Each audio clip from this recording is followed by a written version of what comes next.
Cool. Thank you so much, Guido, for your help, and thank you, Gav, for including our presentation and this topic, and for including an innovative viewpoint and perspective in the realm of what we normally refer to as honeybees, and especially in the agricultural context. So thank you so much for having me, and welcome everybody. It's raining in the North Bay, San Francisco North Bay, and it's delicious and very much enjoyed. I hope it's also raining where you may be, wherever that is. So I prepared a few slides to give you a little bit of a taste and overview of the broad range of our programming. And like Guido already mentioned, I was thinking as we are going through them that I would be very much open to the idea of anyone who has a question using your voice to unmute yourself and ask your question, or maybe needing a clarification of some sort, whatever it may be. But I'm happy to open this up. So, but I will not monitor the chat at that point. So I'm counting on you to unmute yourself, possibly interrupting me, which is totally fine and invited. And then we can have a short conversation, and then you can mute yourself again and I'll continue. And then we also have a Q&A afterwards. So that's kind of the lay of the land, the lay of the Zoom. And without further ado, I would suggest that I'll put on my glasses and, and find my presentation. So stay with me here. Here we go. And I assume everybody can see this. Looks good. Okay, I have to do one thing here for a moment. My cursor is always disappearing. Okay, stay with me for a moment.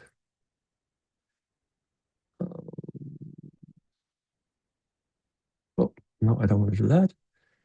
Sorry, okay, I guess I have to live with this. All right, so I'll just start then. So who are we? And in our short pre-meeting, Guido asked me, so what does Apis arborea mean? It's a play of words. The Latin for honeybees is Apis mellifera, the one who makes honey. It's actually a misnomer. It should have been mellifici, not mellifera. But anyway, so we are defining through that old-fashioned naming, we are defining a species through a commodity. And having entered the 21st century with all its implications and novel knowledge systems and breaking down systems and its transitional nature, we thought it would be worthwhile to try to give it another attempt at naming. And so we call honeybees, or refer to them as Apis arborea. We're defining through habitat, the ones who have lived and co-evolved with the arboreal world. So nesting within trees, under the heart of a tree. This is why we named the organization the nonprofit Apis arborea.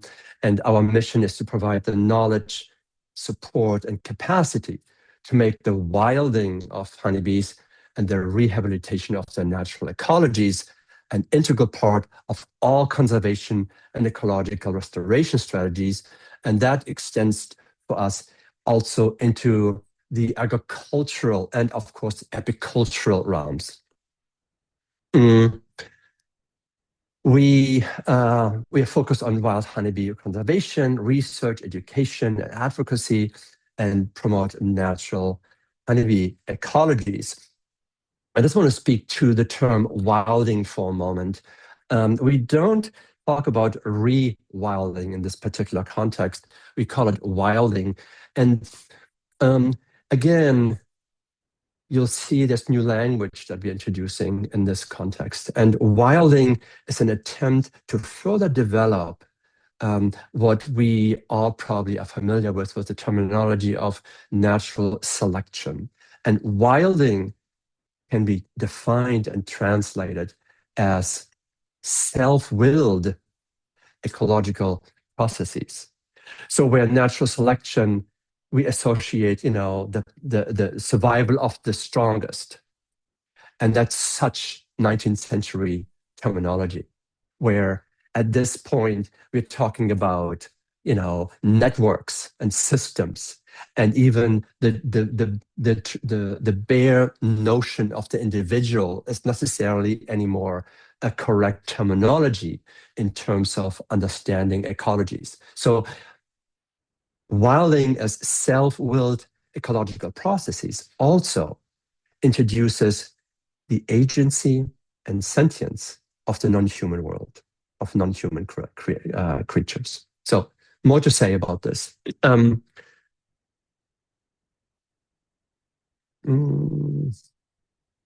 wanted to say more. Oh, okay. I'm for some reason. Okay. So can you still hear me? Yeah, okay. So before I continue, I really believe in the importance to once in a while remind us where we are. And that at this point, 6 out of 9 planetary boundaries are transgressed. I learned about this way of viewing and understanding Earth and global systems in that way just recently. And this is not about doom and gloom. This is about reality. Just that we can place ourselves in contemporary realities and contexts, and that this can also serve as a reminder. This is something so abstract still that, at least I believe that, it's easily experienced as extremely abstract, and it has to be seen and understood and heard so many times. But this is where we are, and what that means is really a fundamental encouragement to seek new ways, seek ways that will not end up in those transgressions of planetary boundaries, but do the opposite. So this is an amazing, powerful moment in space and time where we find ourselves currently. So what I'm hoping to accomplish today, we'll see how far we get. I want to look at a few things. I want to cover novel ecosystems where evolution continues. I want to talk about wild honeybees, co-constituents of pollinator commons. I want to look at managed versus unmanaged honeybees, a crucial distinction. I want to introduce a concept and programming of LocApiary, promoting wild pollinator communities, especially in the agricultural context. I'm going to then show a case study at Filigreen Farm in Mendocino County. And at the end, I want to briefly touch on TreeNests, and that represent an integration of biomimicry and also indigenous practices. So what are novel ecosystems and why is this important? So that is where evolution continues. Across conservation and ecology, a growing body of scholarship questions whether a strict native versus non-native lens can meaningfully guide decision-making in an era of rapid environmental change. There are even papers with the headline, "Can we still afford nativism?" Yeah, and that's too big of a topic to go all the way down the rabbit hole, but I just wanted to at least mention that new emerging knowledge base and kind of thinking. And just to mention a few influential voices, such as Mark Davis, Fred Pearce, reporter in England who wrote The New Wild, an amazing book if you're interested, Michael Pollan, Richard Hobbs, and many others who argue that judging species primarily by their origin can obscure ecological function and limit effective conservation responses, and also presents enormous questions in terms of ethics animal ethics, actually non-human ethics, and because the concept of nativism is not guaranteeing the intrinsic, or it's not embracing the intrinsic value of all life forms. So novel ecosystems are an ecology of becoming. The novel ecosystem thinking understands ecological change as an expression of the world's resilience and adaptive capacity. Within this framework, non-native species are not automatically framed as threats, but are evaluated for the roles they play in present-day systems. I know it may sound like heresy to some of you. Some may contribute to ecological richness, functional diversity, stability, challenging the assumptions that nativeness alone should determine conservation value. And I just want to remind us again at where we are.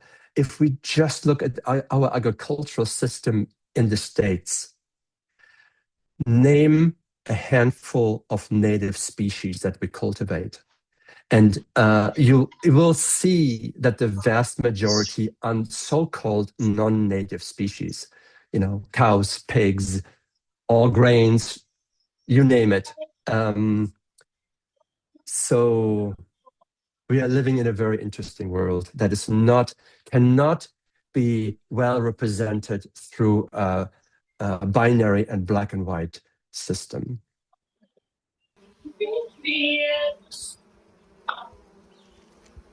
Okay, so now let's move this to wild honeybees.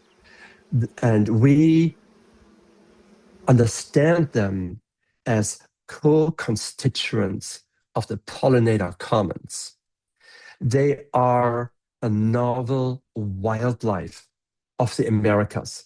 I'm not talking about animal stock. I'm not talking about beekeeping here. I'm talking about the wild species that is just so resilient away from any human attention. They're maintaining self-sustaining populations actually throughout the Americas. They live within natural nest densities. We can consider them a naturalized co-constituent of local pollinator communities. They reveal baselines for research diverse pollinator communities. That is still not done to this day, as far as I know. And here's the big one. Those wild honeybee populations serve as a model for regenerative systems of apiculture, and that also translates into pollination systems in agricultural settings. So, and now we really, before we can do anything else, we have to look at the distinction between managed versus unmanaged, meaning wild honeybees. This is so rarely done, and that creates so many issues. Therefore, it is a crucial distinction. There are concerns about the impact of beekeeping on native flora and fauna, and they are valid and well supported in the literature. But you see, I call it in bold, impact of beekeeping. Normally in the literature or in magazine articles, it would say concerns about honeybees' impact on. So, and here's the story, in a CAFO with 20,000 cows, you wouldn't say the cows are responsible for the absence of red-legged frogs. You would not say that. You would say, oh, because of farming practices, there are no red-legged frogs. And that's the same thing here in this case. So moving on, there's so much literature out there, and I'm just picking one study by Rachel Mellinger, and she did a comprehensive review covering over 100 studies, and found it was the outcome was gray. So she did find competition for floral resources. She found altered plant community dynamics. And of course, she found pathogen transmission. But that was not always the case. However, I think it's very valid and makes so much sense to really alert ourselves to those very likely impacts. Sometimes they are given, sometimes they are more complex. But yes, industrial, conventional beekeeping practices will create negative ecological impacts on the immediate environment. There's no question about this. So we have to talk about the impact not of honeybees. We have to talk about the impact of modern beekeeping. And the documented impacts arise from beekeeping practices such as high density hive placement, very similar to CAFOs, frequent movement of hives. Honeybees do not move. Artificial feeding, what is being fed, you would not feed your own infant because it's not species adapted at all. It's high fructose corn syrup. Selective breeding, very problematic. And the introduction of industrial beekeeping operations into sensitive environments. And so let's look at what's the health checkup of this industry in the entire United States, right? And so there's an annual report being issued every May or something like that. So of May of 2025, actually already leading up to the publication date, people were in arms because they experienced the previous year the biggest ever recorded losses, we should say deaths. So the survival was only 38% of 2.5 million plus hives in this country who've gone. Dramatic. People questioned national security and food security. Yeah. So, did I? Yeah. Okay. Hold on. It skipped. So, what is the annual survival rate of wild honeybees in the US? Yeah. And we are now looking at something very, very different. We are running as an organization multiple field studies. One is over 10 years long, a big comprehensive study we are running in Mendocino County is in its 6th season. We are about to publish a paper, and we see annual survival rates that are at least double that number. And so let's see.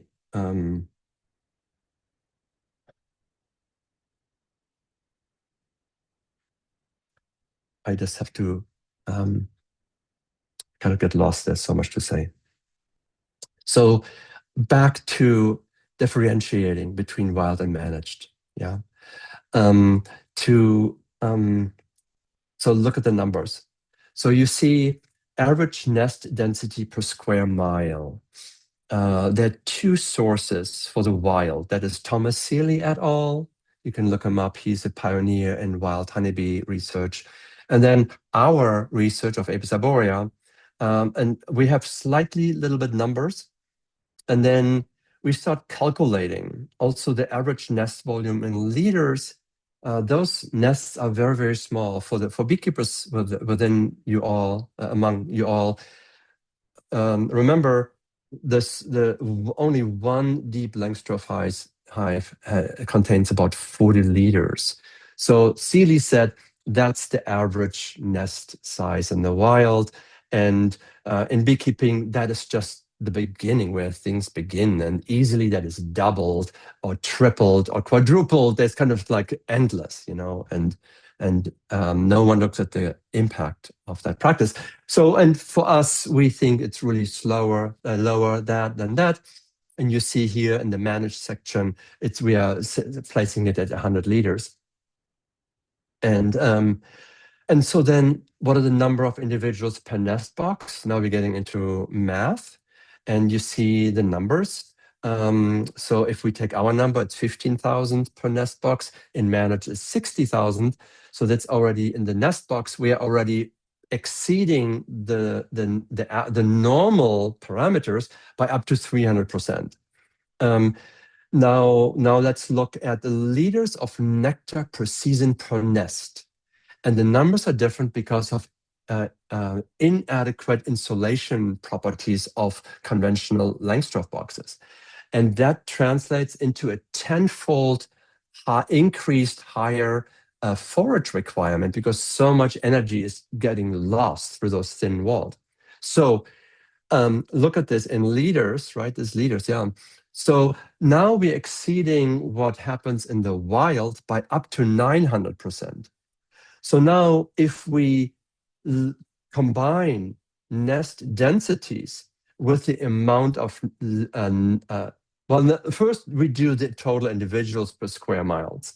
And in managed conditions, that number of individuals per square miles is up to 40,000% above wild conditions. You know, do you remember I made the reference of CAFO style conditions? So, and then when we look at the liters of nectar per season per square mile, we are actually almost at 100,000% above wild conditions.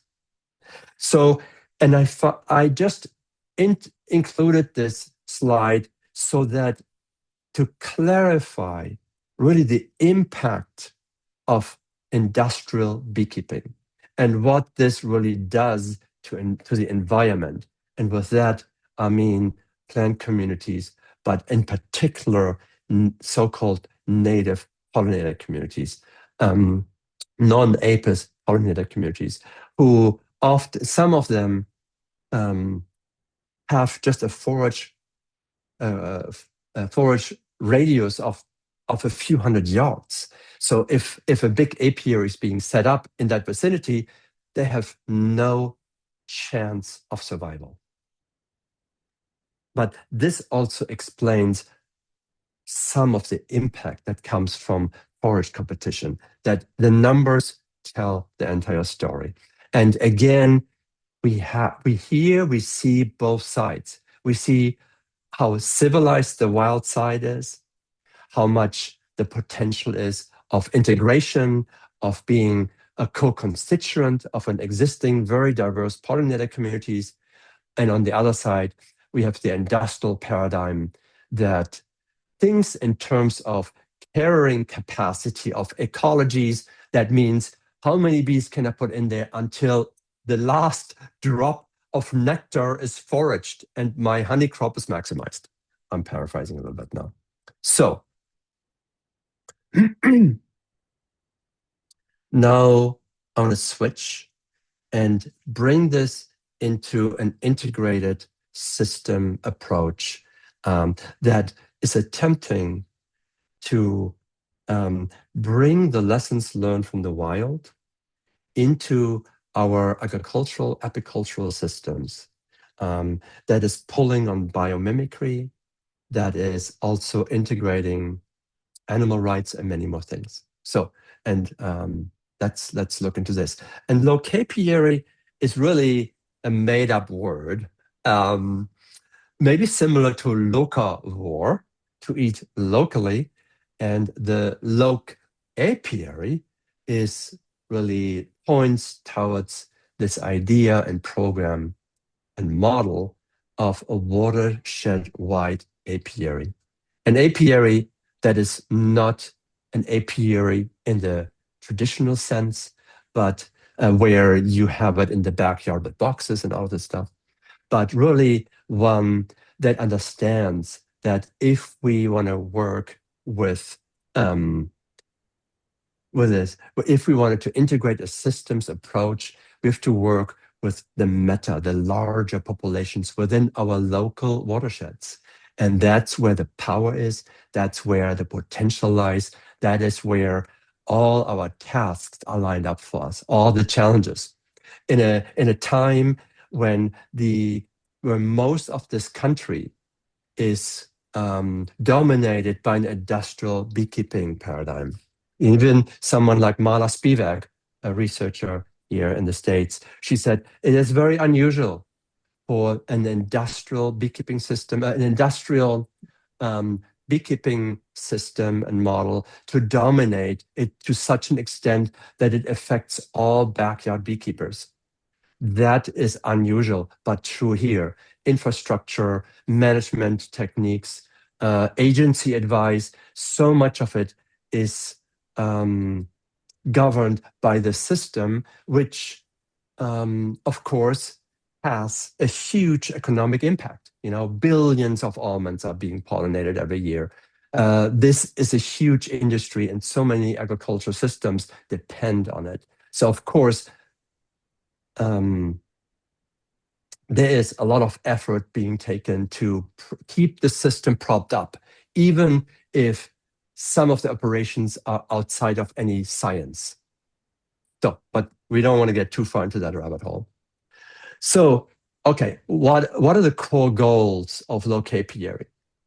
The core goals are: it restores locally adapted, genetically resilient wild honeybees. It replaces industrial pollination services with regenerative, truly regenerative place-based systems. It fosters pollinator health and biodiversity across cultivated and wild landscapes. And it integrates the rights of nature that asserts that ecosystems and species have the right to exist, to thrive, and to evolve. And probably all of you know, probably all of you know that the rights of nature movement currently is one of the fastest growing global movements. Just a quick slide thrown in here and to just in passing mention very interesting evolving new models of thinking and understanding. And that is, it's called evolutionary momentum, where we have effective ecologies and involution. Yeah, where feelings, sensibilities, care circulate through plant, animals, through all systems, shaping evolution through relationship rather than competition. It is a turning of a paradigm that is slowly emerging and popping up in all kinds of fields and disciplines. And of course, it stresses interdependence on communications. It highlights co-evolution of communities through communication. It's about rethinking boundaries and experimentation. That is quantum physics, actually, after 100 years, making it into this kind of realm. It reframes the experimenter-object dynamics and calls for dissolving rigid species and kingdom boundaries through feminist ecological perspectives. So this is too much to unpack, but I really believe that it is very powerful, and what an opportunity for us to bring in those growing new models into all kinds of contexts within our within our lives. So now, let me check my time. I think we're doing well. So now it's a case study, right? I want to talk briefly about a project that we are running north of us in Mendocino County, where we are bringing all of this together into practice, LocApiary practice in stages. And I want to just talk to you through and share what we did there. So it's a biodynamic farm north of Boonville. They are kind of growing all kinds of things.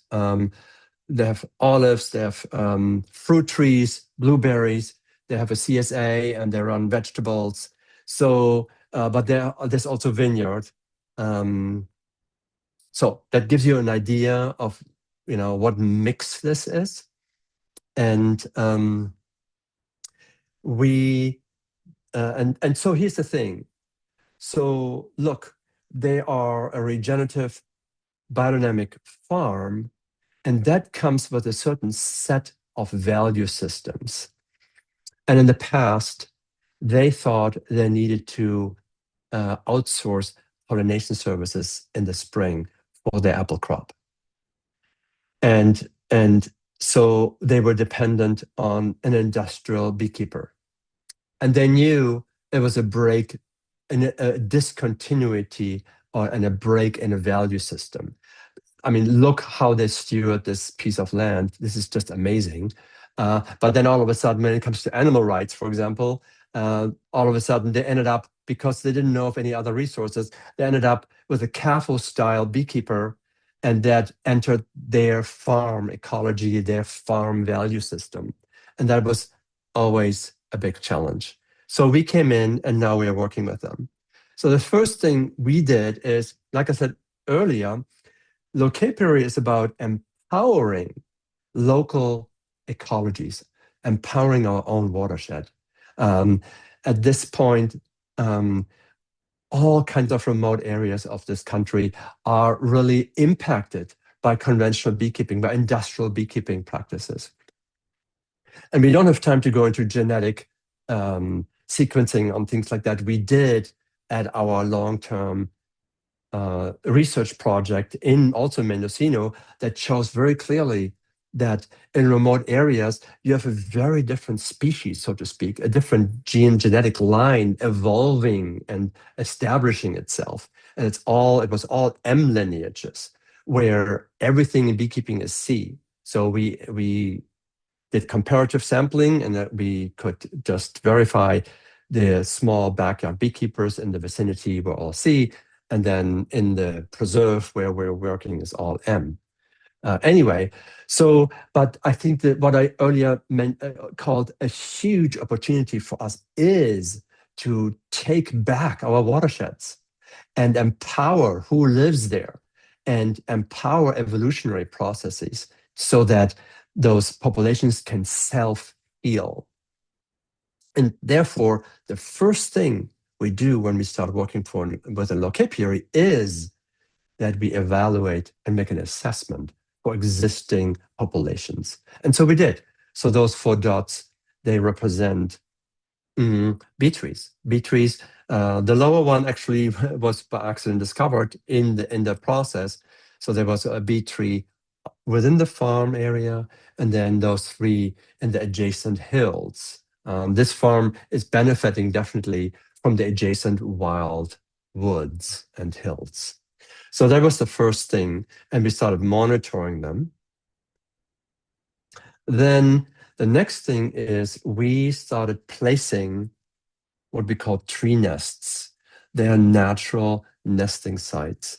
They are hollowed out. They are kind of biomimic nests, natural nests in trees. It's like they're set up like an owl box. It's just a pure nesting habitat, and bees choose for themselves whether or not they move in. This is a practice, this is part of LocApiary that has nothing to do with beekeeping. This is purely conservation work. This is purely wildlife protection. That is purely support of wild, fully unmanaged honeybees as a foundation of apiary health, actually, due to mating and other dynamics. So we set up in 2 consecutive years TreeNests, 2 in year 1 that got occupied right away, and then 3 more the following year that also got occupied right away. So all of a sudden now we are bringing in biomimicry into the farm area. We are integrating in what we could call indigenous nesting habitat into the farm land. We are embracing, we are supporting evolutionary processes. We are fully empowering that wildlife. And this is just gives you an idea how that looks like. So again, and I'll talk more about tree nests in a moment, but they are hollowed out logs, and we are trying to match as many honeybee preferences as possible, and one of which is they prefer height. If you give them a choice between something at the bottom and at 70 feet up in a tree, they will always go up into the tree. Their very, very last choice would be where beekeepers place their hives. So that gives you an idea how it looks like. So now the next thing we did is we did an upgrade to Langstroth system and boxes, and on the farm, and in the process of dispersing and separating hives for a single hive setup, so that now we are kind of have completed a lot of steps of LocApiary. Just to repeat, first it's the wild populations, then to use biomimicry and setting and providing nesting habitat, just like an owl box. And that's all conservation. That has nothing to do with beekeeping. And then the third leg is to link to a self-healing system through the perspective of beekeeping, so that we can disconnect from this system of sourcing bees from far away, from sourcing bees in the form of so-called bee packages that are coming from where? They're coming directly from industrial beekeeping systems. The bees that you order in January have been exposed to so many chemicals in the almonds in February, and then they go back out of the almonds just to be grown more, and then you have an artificially grown queen plugged into this cage with bees that are not even sisters, and it's like a Frankenstein construct that is being sold as a beehive to you, and most of them by October are dead, and you spend just $180 on them. And not only that, but you are becoming yourself.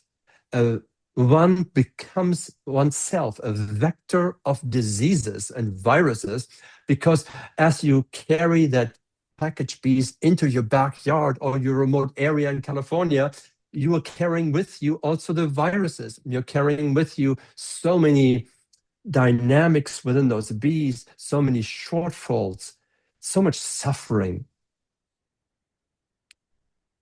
And that's why I say it again, we have such an opportunity for us within our own local communities to empower those watersheds, to empower wildlife, and to become and to start going down towards an ecology where we can source from within, where we empower and heal our own local communities, and we can reduce inputs, because the current input system is detrimental. So, and last but not least, I thought let's talk for a moment about TreeNest and then wrap this all up, and then we have time for Q&A if there are any questions. So, TreeNests, we have been working with TreeNest for a long time, probably since 2010 or so, and it was an evolution of all kinds of models and such. And so much development made its way into them. And yes, so they're using biomimicry to integrate natural nesting parameters. So much in the academic literature at this point shares about how wild honeybees live, what they need, what are the conditions in which they live, and to merge indigenous practices with contemporary knowledge systems. So we are a science this is a science-based adventure, and that's what we use for design and setup. And so let's talk briefly about natural nests that promote evolutionary forces by enabling self-willed ecological processes and adaptation. And like I said at the very beginning, I talked about self-willed ecological processes. They grant animal rights by supporting intrinsic bee behavior and autonomy. They reintroduce the concept of the extended phenotype, connecting nest architecture to all life expressions. I myself, for the first time, heard about this concept of extended phenotype about beavers, that actually the beaver dam is considered to be an extended phenotype. So, and I thought, oh, that is true here too, actually. And natural tree nests empower intrinsic apian resources for health, allowing nests to utilize their own resilience and mechanisms. There's so much to say about this, but maybe later. And because it continues. So they provide dynamic temperature and humidity buffers. They enhance nest stability and adaptability. Natural nests embrace apian decision-making processes, respecting apian collective intelligence. They prepare for anthropogenic heat events by fostering robust, climate-resilient nests. And they mimic natural apian network dynamics, replicating the social and architectural complexity of wild bee nests. So, and one more detail here, we are coming back to for a moment of comparison between what we call the tree nests versus a conventional wooden hive. And if you don't know, the conventional wooden hive, the thickness of the walls are just 3/4 of an inch. That's all we got. And thermal conductivity is also expressed as an R value. And you can see for yourself the numbers. The conventional wooden box only comes up to 0.75, where the thermal conductivity of a nest, of an arboreal nest, of a tree nest, is above 6. So now let's look at how that translates into onset of clustering. And so clustering is when, in the conventional thinking here, clustering is when it gets so cold that bees contract and a lot of metabolic processes come to a halt because this is representing a survival mode. The heat, warmth has to be conserved, and so many activities come to a halt. This, I would say, is definitely an expression that aims towards survival. This is not like sitting at home on the sofa reading a book. This is really a stress position, so to speak. And in a conventional wooden hive, the onset of this can already happen at 41 Fahrenheit. I was shocked when I read this, at 41 Fahrenheit, because those hives are so inferior when it comes to providing to this animal that is actually warm-blooded.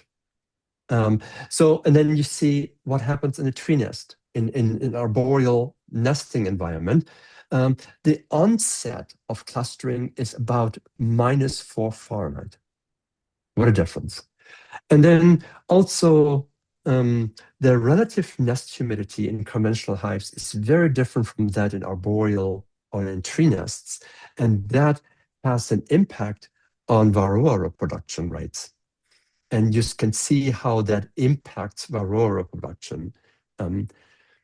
So that's that. And then now I just want to share old and contemporary. So in the 13th century, this is, by the way, from, I believe, Lithuania, a rare book from Lithuania that still, and that talks about very, very old ways of apiculture, Central European indigenous modes of apiculture, and that still understood honeybees as a forest-dwelling animal. That was way before honeybees were taken out of their native ecologies and brought to where humans lived. So in the 13th century, people would still go to where bees lived. And we don't have to understand all of this, but I just wanted to show you that at that point, humans carved nesting cavities into living trees. Yeah, because people still had this indigenous knowledge that that was the place where honeybees needed to be. That was, well, let me say, that was apian tradition. That was honoring ancestral lineage. And that was also honoring non-human cultures.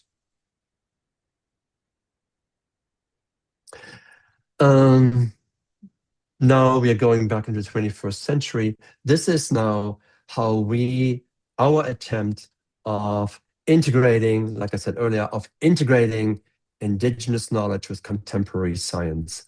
And this schematic is available on our website, and it shows how we build those tree nests. And also, just to point out one detail here, it shows the level of insulation. It is so well insulated. And if you're a beekeeper, I invite you to come and just take a peek how it looks on the inside.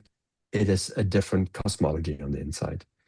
Yeah, and just as a side note, if anyone is interested in building them, we always offer classes, online classes that gives you an overview, blah, blah, blah. So, I put that one too. Here, we see just quickly the graph, the comparison between one and the other. It's obvious what the differences are, and you have this infrared camera above that shows how much energy is being lost in that box on the top right. All the yellow and the red is high energy evaporating. That explains why the forage demand of honeybees in thin-walled square boxes is so much more higher than that of honeybees in the wild. And this is, I think, one of my last slides. And this is our attempt to retrofit an outdated systems by adding insulation all the way around. And we're using those cork boards that are 100% natural. There are no additives, there are no glue in there. And we wrapped the whole thing. The whole Langstroth system is wrapped, all the sides, the tops, and the bottom, just to provide for this animal that wants to be warm. And let's see. Yeah, why don't we it's a 1-minute video that concludes, that gives you another insight into what we do out there in this beautiful world, and then we can conclude. So here we go. Blue abdomen. Then we'll get a more true sense of distance. Hurry! There.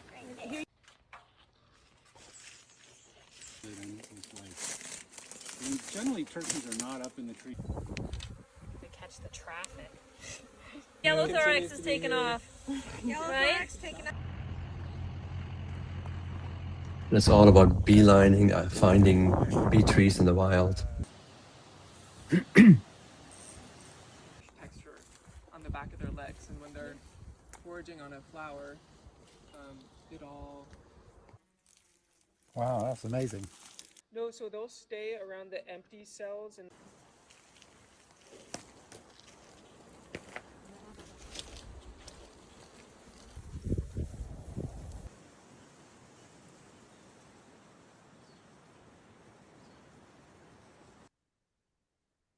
All right, and with that, I'm concluding.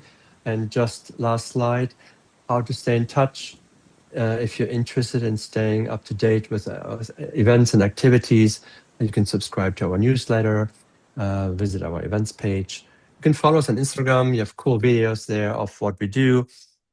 Support and donate if you like. Contact information, and that's it.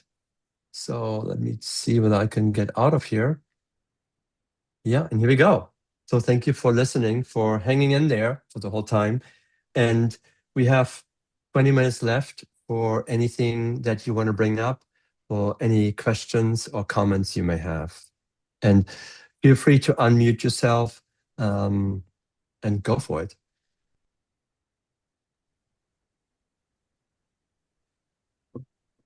So Michael, And I have maybe- oh, go ahead. Yeah, go. No, go. A quick question. Just so when you're putting the natural nests up, the first step, you're not Yeah. using any kind of artificial lure, scent, anything on those nests. You're just putting them, making a cavity for the bees to find? We do actually. Okay. What we do is we warm up some beeswax and run some on the inside onto the ceiling.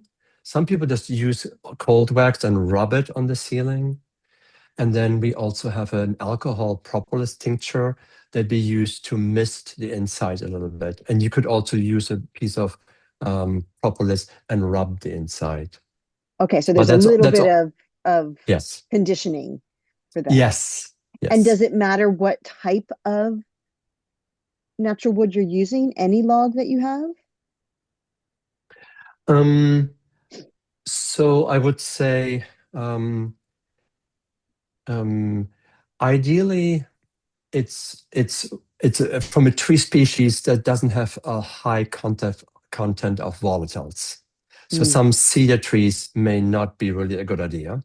Okay. And then in addition to that, we do think out of practical considerations that lighter wood is more suitable for multiple reasons. One is, well, it's lighter and they're quite heavy. We are using dark fir or redwood, Sycamore and perseverance.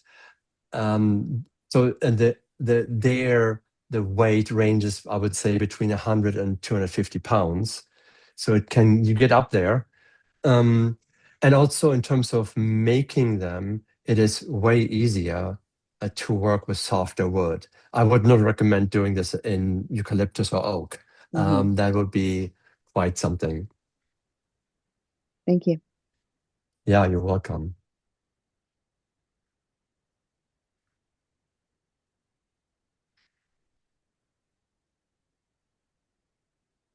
So I can look at the chat now, but also please feel free to unmute yourself and ask your question, okay?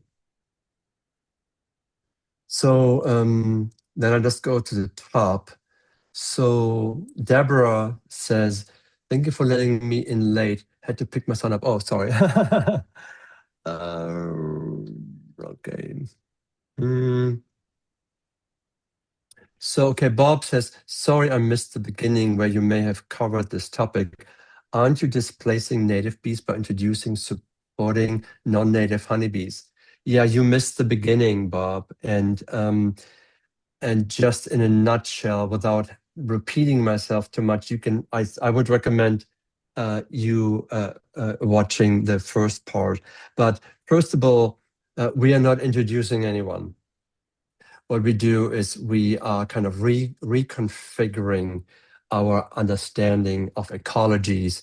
We are following a model that is called novel ecosystems, and we are also integrating novel voices in what is called invasion biology, where we at this point understand wild honeybees as a co-constituent of a much larger pollinator community.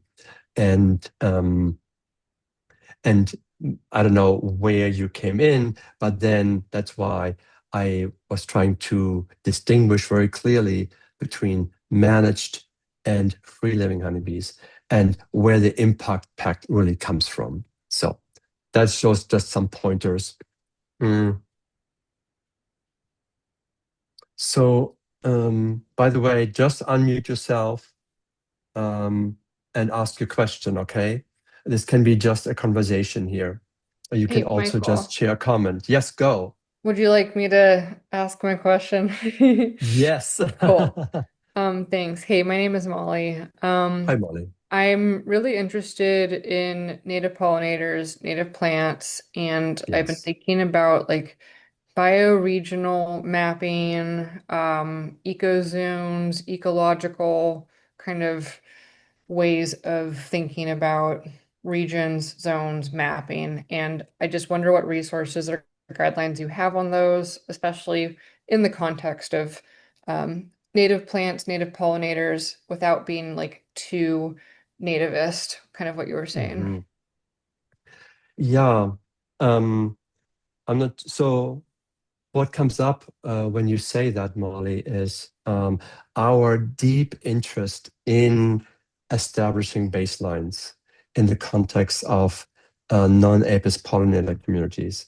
And what I'm saying here is that we are evaluating landscapes for whether it's so-called native plants or pollinators, but we do all of this in the absence of any baselines, right? There is no data from prior to colonialism and the dramatic shift in the makeup of ecologies. And now we are all here. We are living a modern in a modern capitalist society that has shaped vast ecologies across the continent and the world.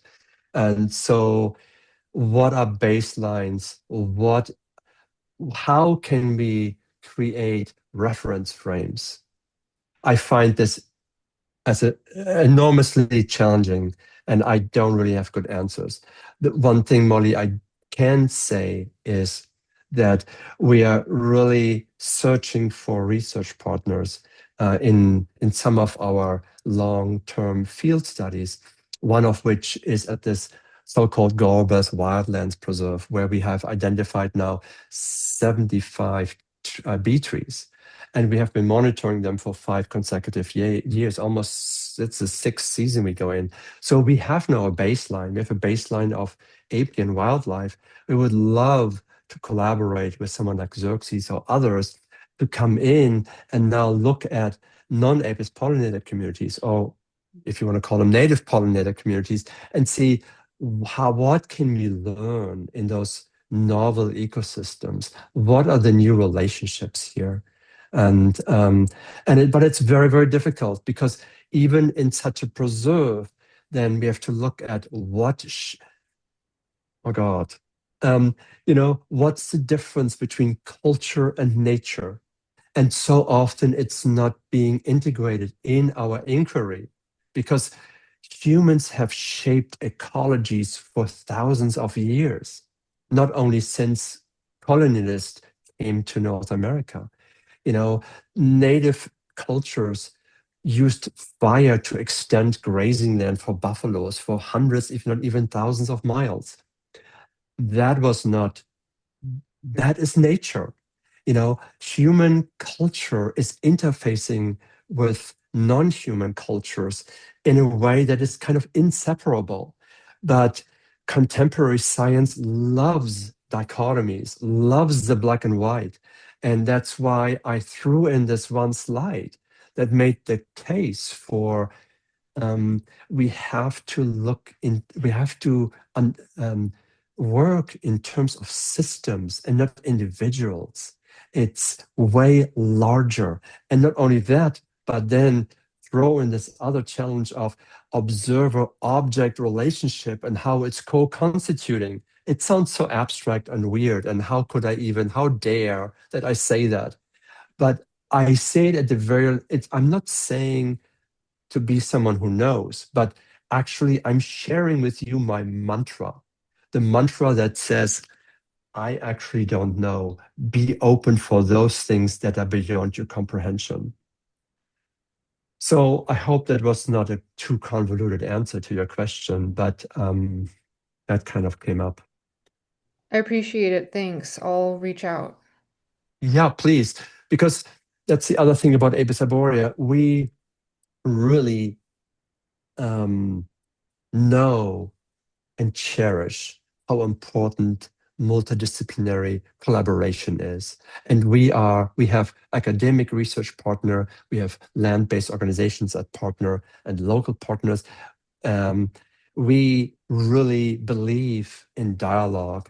In our advocacy work, for example, we, in the end, ended up with stakeholders. So we ended up sitting at the same table with stakeholders that we were not fond of initially, but now we are. So we are believing in crossing the aisle and together finding ways to move forward together, because we may not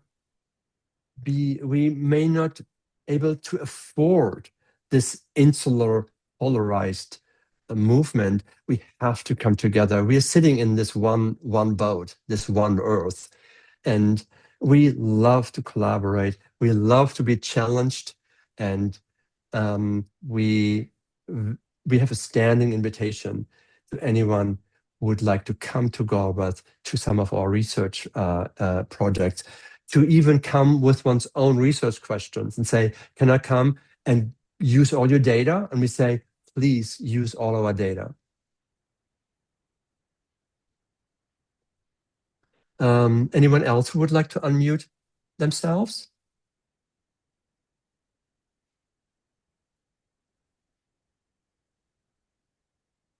And while you're thinking, we have 10 minutes left. So Deborah has a question. Do you expect to attract only native bees in these tree nests? So those tree nests are designed for honeybees, right? For naturalized honeybees. However, what they really are is a nesting habitat that can be used by all kinds of species.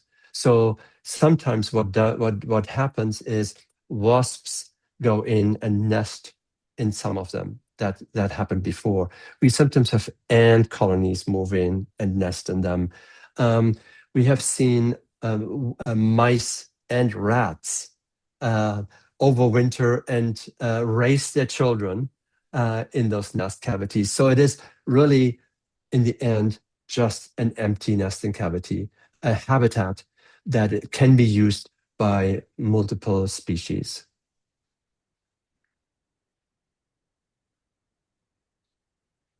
Anyone wants to unmute themselves?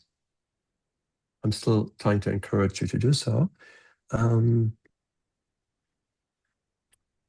then I have another question in the comment. How do you recommend a small 2-acre farm quantify whether we have a healthy honeybee population by counting or any other method? Yeah, that's really a cool question. Ted? So there's so many ways of evaluating for that. I'm not sure about healthy, that is kind of next level. But first thing is probably on your 2-acre farm, you probably observe multiple and different kind of pollinators foraging on flowers, shrubs, and trees. And so it would be cool to log the differences. And they're really cool. You may not be able to identify all of them. They're good resources at the Xerxes Society. They have a whole catalog and a field guide to identify pollinators. So that's a first level. And then probably at some point you probably would be curious to see, where do the honeybees live that you see foraging on your farm? And in that little short video, it showed those people surrounding a small table with bees in the middle, drinking. And that's what is called beelining. That's a very simple and ancient way how humans found bee trees or the nesting sites of honeybees. And that can really be really fun. You don't need much to do that. But some people locate bee trees even without that, but rather by just constantly looking for bees to fly away and see what's the direction in which they fly. If you see honeybees drink at the shore of a little lake or on a puddle or in your greenhouse on misted 4-inch pots or flats, that is very interesting, because honeybees forage for water as close as they can to their nesting site, to their home. And that is a cool way of finding their location relatively fast, because a water forager will land at the source where the water is. She will drink, and then she will take off and go straight home. And so you may want to, if you can see that, you may want to watch her come back over and over again and see where she is going. You can time her. It may not be always the same bee, but some bees, we did it so often. But for example, I had one bee always going to the mossy rock every single time. So I didn't have to mark her. You can mark bees. In the video, it showed the children, the 5th graders did it too, just with a little dot of watercolor on the abdomen, and be careful not to paint their wings. But once you have marked that bee, you can time the round trip flight time. And that will be an indicator for distance. But I can promise you, even without marking, you probably would be able to find the nest. And so that's the first step. Find bee trees, or maybe they're living in a wall, and then start monitoring them. See whether or not they survive the winter. And then make sure you monitor in January, February, March to verify there's flight activity. Maybe the flight activity is not there in January, it's rainy, too cold, not sure where you are in California. So that's kind of the first step of getting an idea of the conditions and what kind of population is present. And I would say, if you are interested in integrating beekeeping on your farm, then I think the most important things of all things is not to introduce bees to your farm, but rather try and source the bees from within. And that's not straightforward. You cannot order. It's made so convenient. You order on January 10th, and the pickup is April 22nd. It's so simple. It's so seducing. Anyway, and by the way, I'm always open here. We're always here for follow-up questions. You can find our info, our email contact, and we can continue that way as well. So maybe we have time for one last question, and then that's it for today. You better unmute yourself if you want to say something. Otherwise, Guido will shut down the bar. I have a question for you. Okay, go. So if you have, let's say, a vineyard and you want to put in hedgerows and you do want to attract the native honeybee populations, what would be an ideal place to put the nest type that you have? And also, what would be an ideal place, like what kind of plants, like where should we source plants from, especially like in the North Coast? Do you have any suggestions for plants to use and places to source them? Yeah, I'm not really a good source when it comes to plants, but I'm sure even in this community, there are lots of amazing sources. I know there's an amazing book written by Kate Frey, Frey. She worked actually with a lot of vineyards, also when it comes to cover crop and things like that. So if you can look up this book, that may be one good source. Okay. And then did I understand you correctly? You said you talked about TreeNest placements Yes. on your vineyard. Yeah. And that really depends a little bit. If you want to send me an address so I can look up on Google Maps how it is, and I'm happy to talk more about this. There's no charge to that. We are happy to just share information like that. But placement it really depends on conditions and makeup and stuff like that. Okay. Because I have honeybees already, but I heard what you just said about don't introduce them. But I do have some bees that are currently living in a different area. But they would not adapt well to the hives you have. Is that correct? Yeah, this is a longer story. They are sentient beings. They are with you. So this is where they are. But how can we go from there without repeating an old conventional system? And how can you progress your current apicultural system? That probably would be the question to ask and investigate.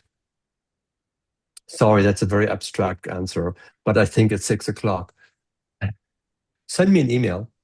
Okay, I will. Thank you. Great. Thank you so much, everybody. All right. Yeah, we've come to the end. Thank you so much, Michael. That was so interesting. Um, Thank you for having Glad me. everyone also got the chance to participate, to ask questions. Michael also kindly shared his email address. And as we've said several times, you'll be able to rewatch this session on our YouTube channel. You'll get an email if you registered on our platform. Yeah, that's it from my end. We have another day of workshops tomorrow and some really cool farmer gatherings all over the state that I recommend you join if you're in California. And with that, I'm gonna shut this down. Thank you so much. Have a Thank you good very day. much, everybody. Take care. Bye-bye. Bye.